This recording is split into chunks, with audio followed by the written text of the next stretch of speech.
There is something in you that terrifies the world. And it's not your ambition. It's not your success. It's not your confidence. It's your unwillingness to shrink. It's the way you no longer apologize for existing. The way you walk into a room without begging for acceptance. The way you stopped asking permission to be powerful.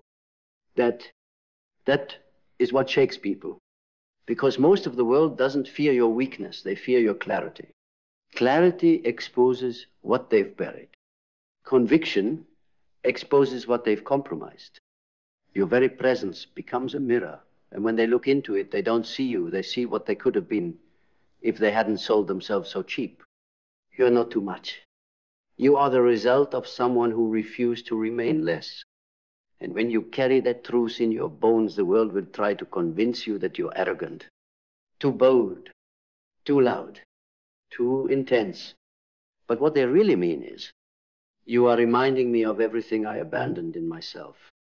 There's a reason most people stay average. Not because they lack talent, not because they lack time, but because they're afraid of what they lose if they fully commit to becoming who they are. Because the moment you commit, really commit, you become a threat. A threat to the friend group that bonded over mediocrity. A threat to the partner who fell in love with your potential but fears your actual power. A threat to the family who only knew how to love the version of you that stayed quiet and manageable. Greatness always demands a price. It doesn't let you blend in. It doesn't let you hide behind small talk and social masks. It rips the comfort out of your mouth and replaces it with command. That's why they back away. That's why they call you intense. That's why they whisper behind your back. Because you didn't ask to lead, but you are. And leadership, when embodied with truth, breaks the trance most people have built their entire lives around. Cyphoria is what happens when your soul becomes louder than your fear. It's not a mood. It's not a phase. It's the uprising of the part of you that refused to stay buried. You feel it first as a quiet ache, a hunger that doesn't have language yet, a restlessness that your career can't soothe, a burning that no relationship can fill. And then, one day, it erupts. You wake up and realize this life, this performance, this pretending, this negotiating your fire for crumbs of approval, this is not living. And from that moment forward, you're not the same. You stop trying to be understood. You stop trying to explain. You stop trying to shrink into digestible pieces just to be tolerated. You start walking like someone who remembers they were never here to be liked. You were here to shake the ground with your presence. Mindset isn't about repeating positive thoughts. It's about deprogramming the beliefs that kept you on your knees. Who told you to be humble meant to be invisible? Who told you dreaming big made you selfish?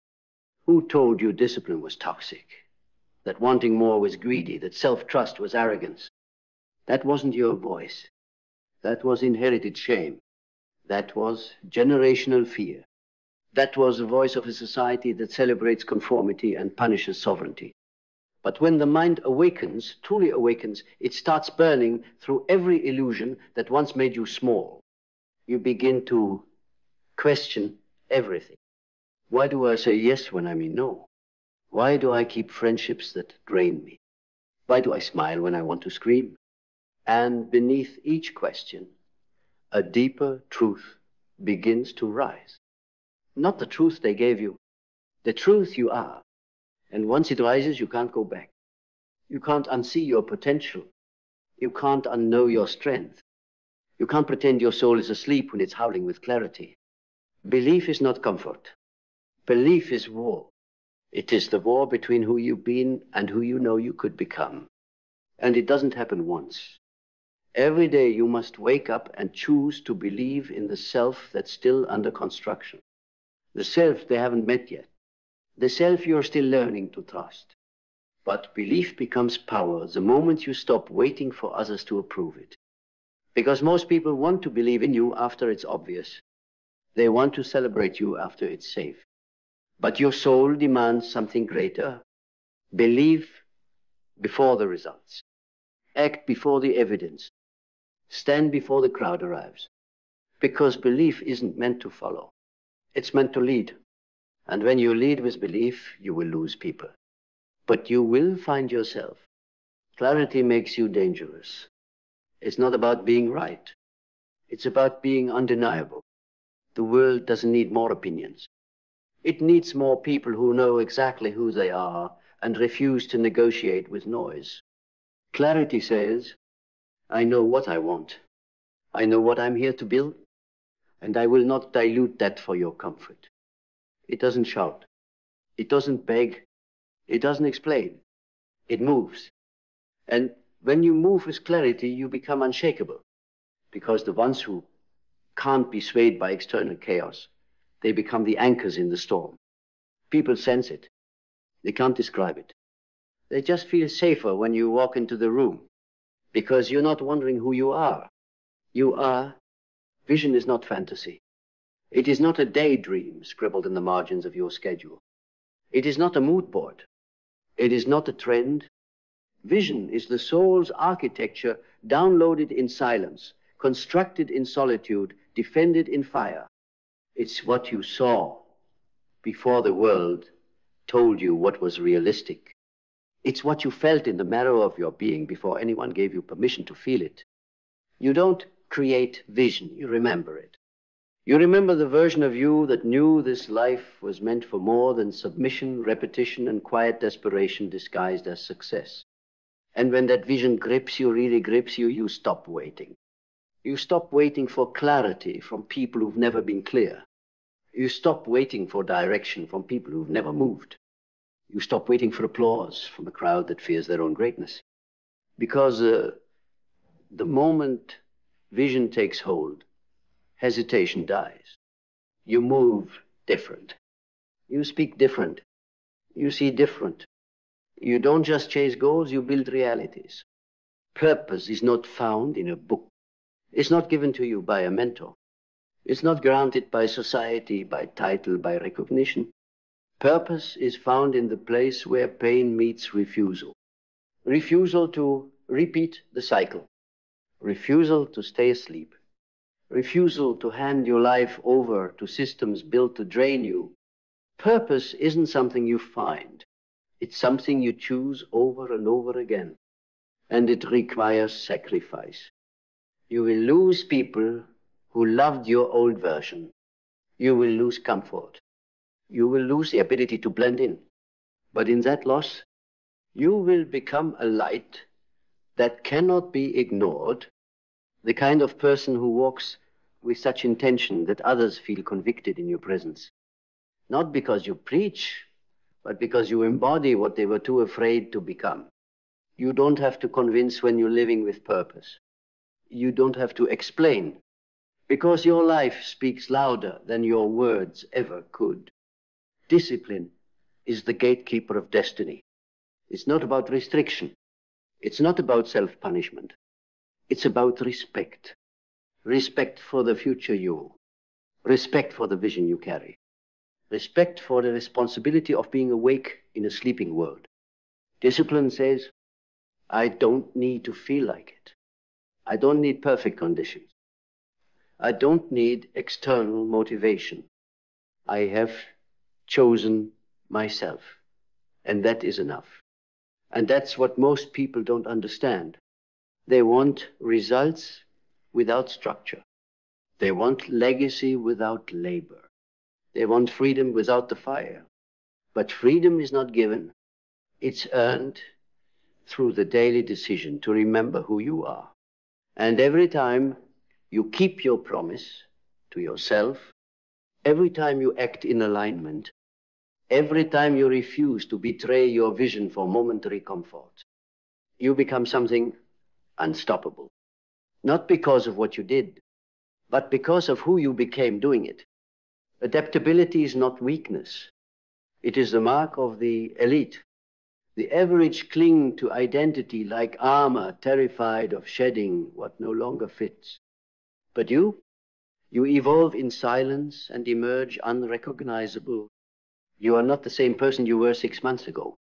Not because you changed, but because you remembered more of who you are. You shed the need to be right. You shed the desire to be understood. You shed the version of yourself that was built in reaction to fear. And now you no longer need the world to adjust for you. You adjust for nothing and no one except your soul's direction. That is power. The kind of power that moves mountains without noise. The kind of power that speaks without words. The kind of power that terrifies the people still addicted to predictability. Because you're not static. You're not stagnant. You're not safe. You are becoming constantly, consciously, unapologetically. Identity is not a costume. It is not a name tag you wear at parties. It is not your job title, your followers, your personality type, or your history. It is the core frequency of who you are when no one is watching and nothing needs to be proven. But most people never meet themselves. They meet a version of them shaped by fear, crafted in the shadows of other people's expectations, refined by trauma, hardened by survival. They say, this is who I am. But what they really mean is, this is who I became, so I wouldn't be hurt again. But that is not identity. That is armor. And armor may protect you, but it also prevents you from feeling, prevents you from flying, prevents you from loving so deeply that nothing remains hidden. Because to truly know yourself, to truly become yourself, you must be willing to burn the old script. The one where you were small, the one where you were acceptable, the one where you were everything they needed you to be, and nothing you really were. Identity is not fixed. It is forged, forged in fire, forged in silence, forged in the sacred act of saying, no more lies. I'd rather be alone in truth than worshipped in delusion. And when you reach that point, when your old identity no longer fits, and your new one hasn't fully formed, that's the revolution. Not the outer one, the inner revolt. It's not loud. It doesn't always look like glory. Sometimes it looks like crying on the floor at 3 a.m. Sometimes it looks like quitting a life you built just to survive. Sometimes it looks like walking away from people who loved your mask more than your truth. But underneath all that is freedom. Freedom from the lies. Freedom from the performance. Freedom from being the version of you that never scared anyone because it never told the truth. Greatness is lonely at first because your presence will start to agitate the people who built their lives in fear. Your clarity will disturb their confusion. Your confidence will offend their self-abandonment. They won't say it, but they'll distance themselves. They'll say you've changed, and you have. You stopped apologizing for your light. You stopped hiding the fire inside you just so others could feel warm in their numbness. You stopped shrinking, and in doing so, you became a lighthouse. Not everyone wants the light, but those who are ready, they'll find you. This is why your greatness scares people, because it cannot be controlled, because it doesn't beg, because it makes them question everything they settled for. But you didn't come here to be understood. You came here to become. You came here to remember. Remember the strength they told you to tame, the vision they told you to downplay, the voice they told you to quiet. You came here to break the cycle, not fit inside it. And the moment you truly remember that, there is no going back. You won't lower your standards just to be included. You won't make yourself smaller just to be digestible. You won't hide your truth just to be tolerated. You will walk, head high, heart open, spine unbent. And when they ask why you no longer play by the rules, you smile, because you finally realized the game was never built for your greatness anyway. And now, you don't need the crown. You are the kingdom. You don't need the throne. You became the fire. You don't need their approval. You embody your own authority. And from this moment forward, no one gets to define you again, because you have remembered the truth. You were never meant to fit in. You were built to lead the way out. And this is the moment you stop waiting. You stop waiting for signs, for validation, for the stars to align, for the timing to be perfect, for someone to say, now you're ready. You realize no one is coming to crown you, because the throne you were waiting for was never theirs to give. You were the authority all along. You were the permission. You were the arrival. You were the prophecy buried beneath your own hesitation. This is not motivation. This is remembrance. A sacred revolt against every internalized voice that said, stay small. A refusal to inherit limitations just because they were spoken by people you loved. A burning of every false identity that made your soul flinch. This is not about reaching a destination. This is about reclaiming your design. You weren't built for the shallow.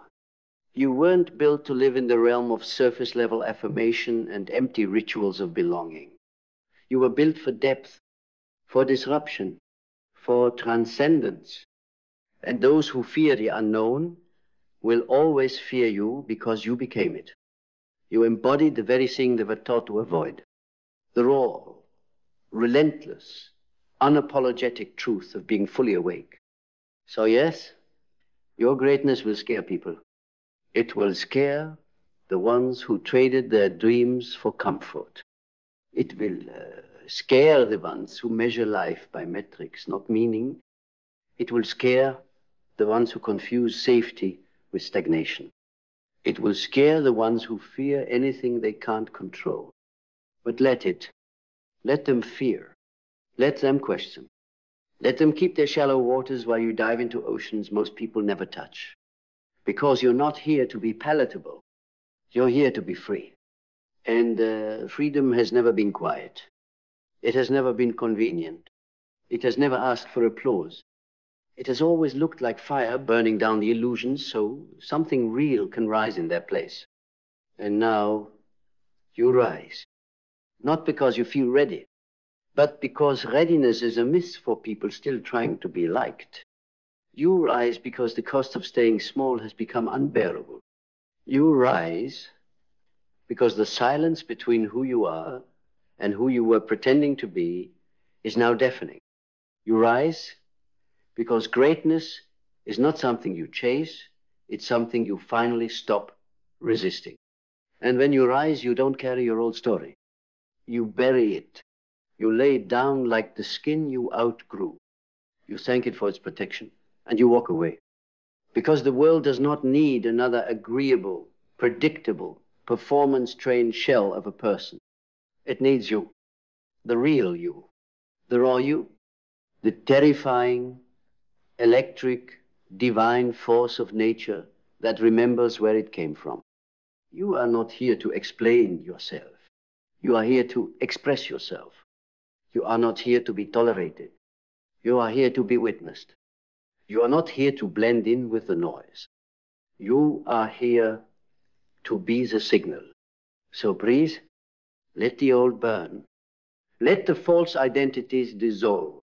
Let the fear scream one last time before it falls silent. Because what's rising in you now? It's not ego. It's not image. It's not bravado. It's truth. It's clarity.